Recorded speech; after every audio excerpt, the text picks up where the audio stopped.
Friends, welcome to my channel. 1 তারিখ আমার জন্মদিন ছিল, তাই রাত 12টার সময় সবাই মিলে কেক কাটার প্ল্যান করলো। দেখো কেক নিয়ে চলে এসেছি।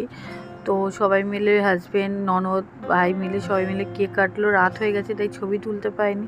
তো পরের দিন বৃষ্টি পড়ছিল তাই একটু টেনশন করছিলাম, বাট আমার বাপের বাড়ি যেহেতু কাছে ওই জন্য অত টেনশনের কোনো কারণ নেই।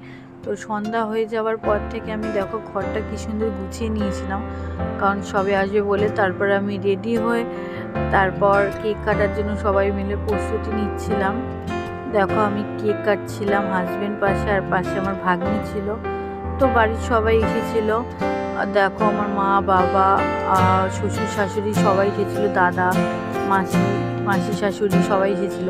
আমার বাবা আসতে পারেনি কারণ শরীরটা একটু খারাপ ছিল। তো ননদ সবার সঙ্গে ছবি তুললাম। তো বাড়িতে অনেক রকমের আইটেম হয়েছিল। তো পায়েসটা স্পেশাল, কারণ তোমরা জানো জন্মদিনে পায়েস ছাড়া হয় না। তো এরকমভাবেই সারাদিনটা চলে গেল। তো আমি পরের ভিডিওতে আমাকে কী গিফট সেগুলো দেখাবো।